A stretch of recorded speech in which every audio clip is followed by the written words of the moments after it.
Good morning, class. Today I'm going to talk about a new writer for you.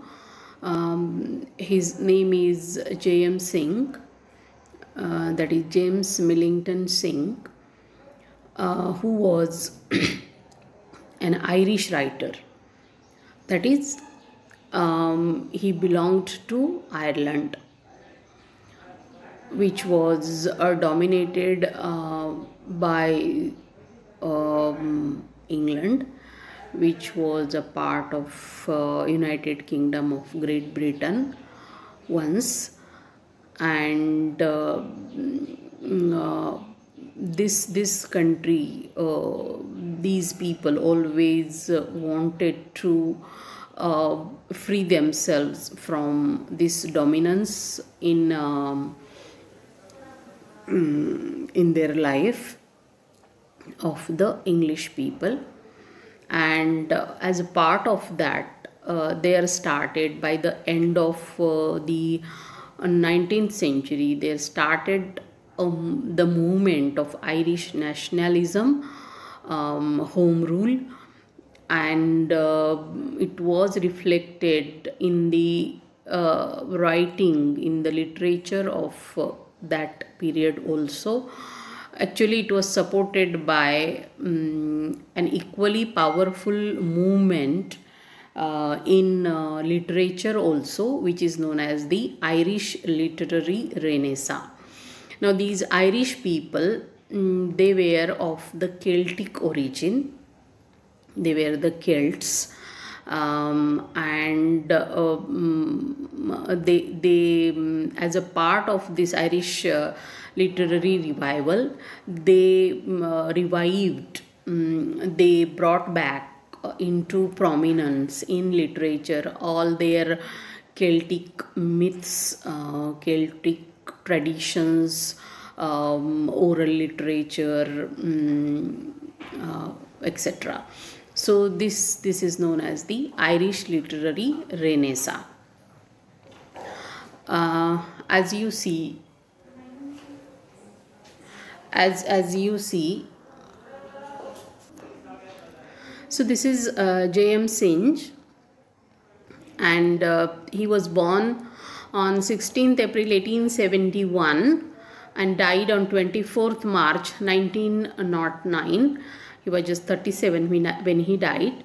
His notable works, his major works are The Playboy of the Western World, the play that we are going to study for this semester.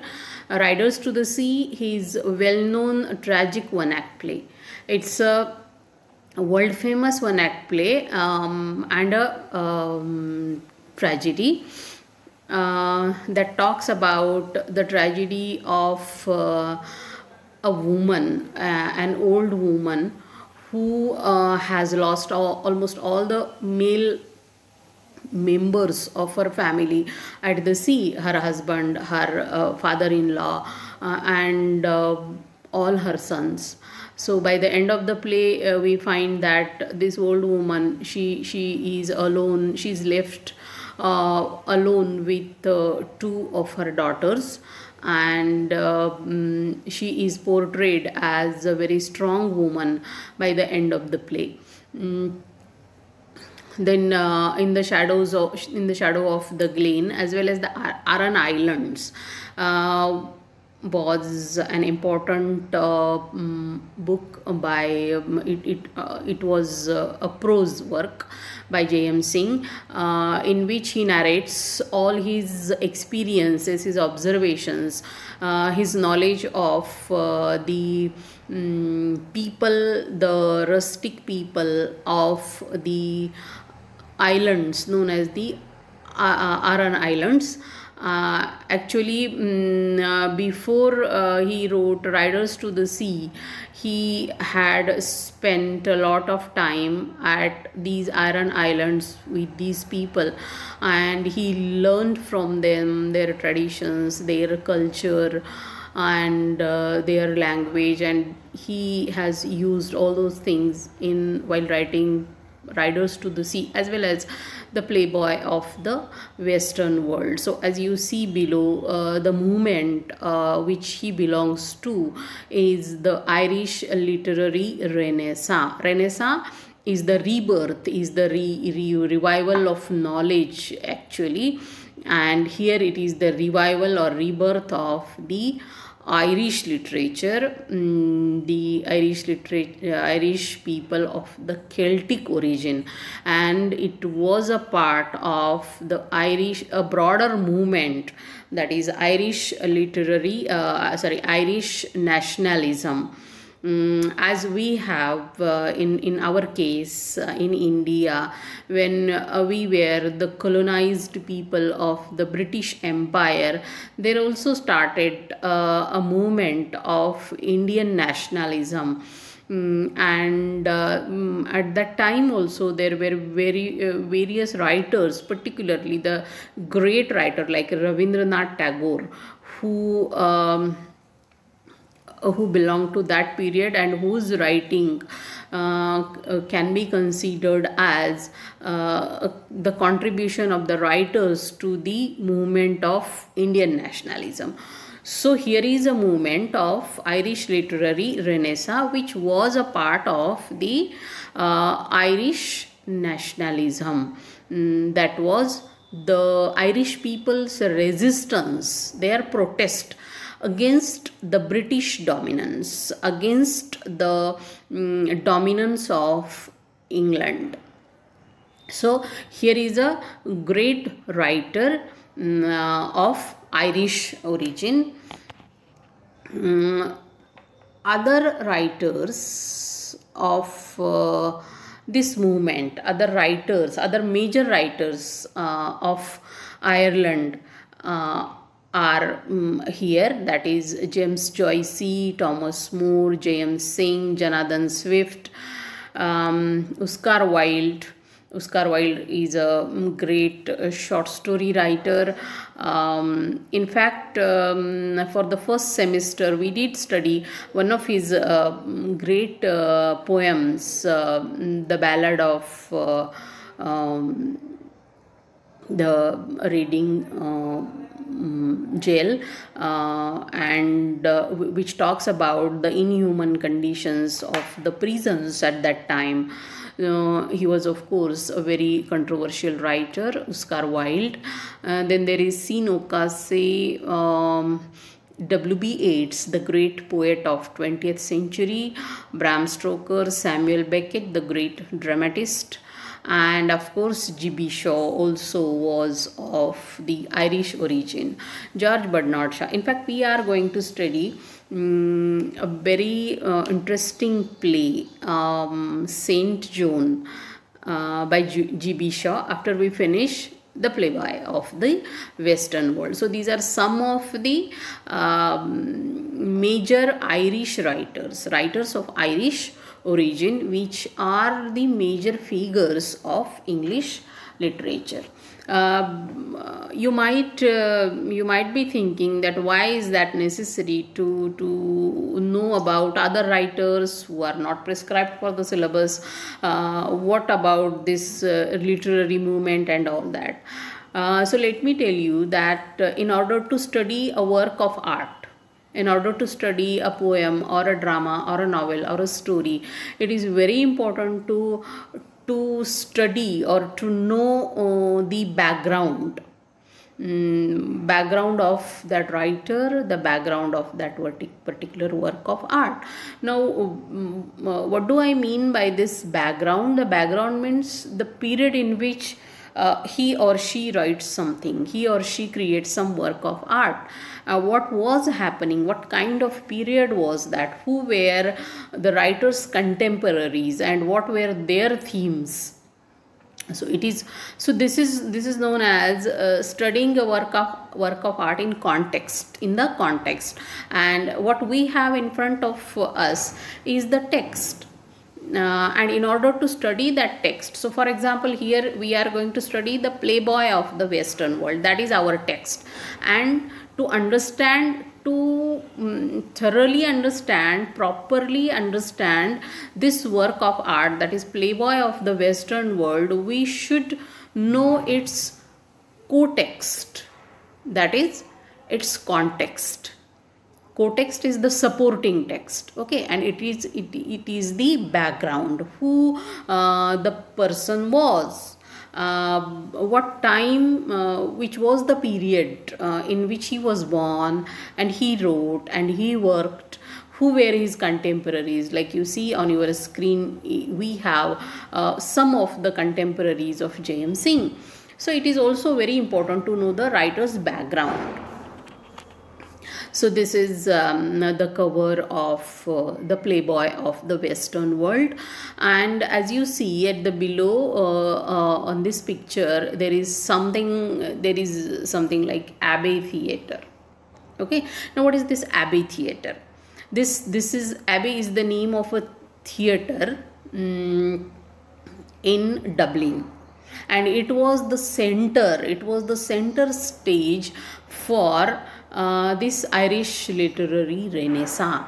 All the major figures, Lady Gregory, W.B. Yeats, were the two major figures.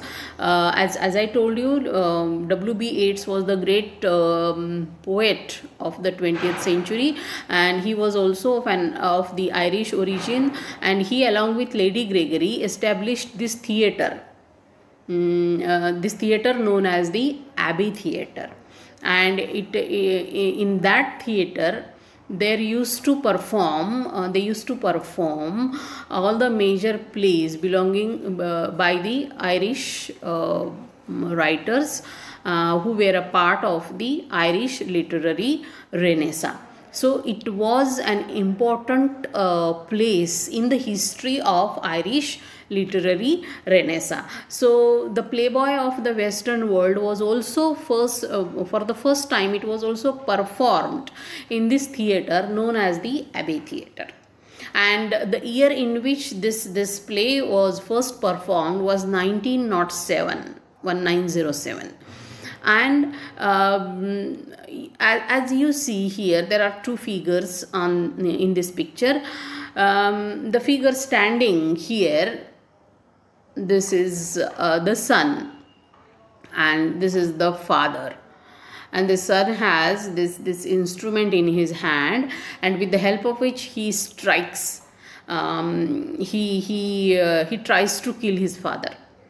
He beats his father, and because of which, and he runs away from his place, and then he takes shelter in one of the public ale houses where the drinks are provided. And there, when he tells the people that he had killed his father. So up to this time he was under the misunderstanding that the father is dead because of his attack.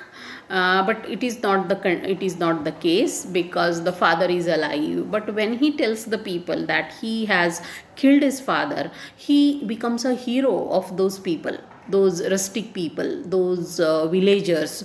Right, so it's this kind of play is known as a kind of dark comedy or a black comedy. So we will see in detail what happens to this protagonist who tries to kill his father and then becomes the hero.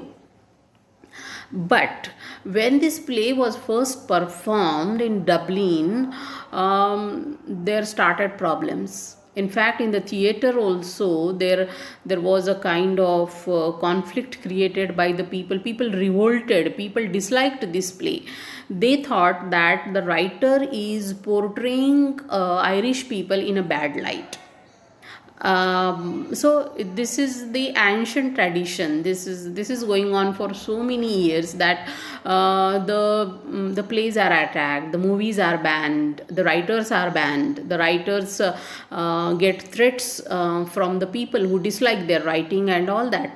So whatever happens to J.M. Singh continues to happen with various writers till this date also. And then we talk a lot about the freedom of expression. So freedom of expression is always in danger.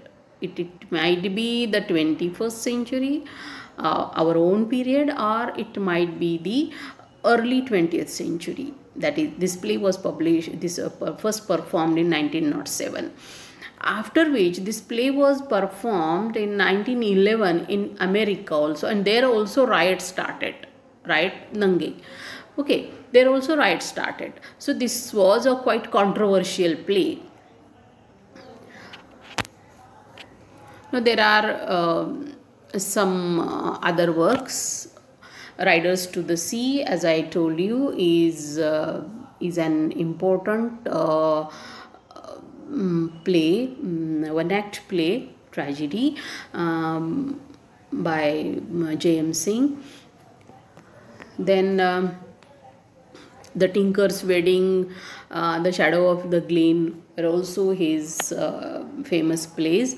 Then published in 1907 itself, we have this Aran Islands, which was a collection of journal writing, which was his study, his observations of the life of the people of Aran Island.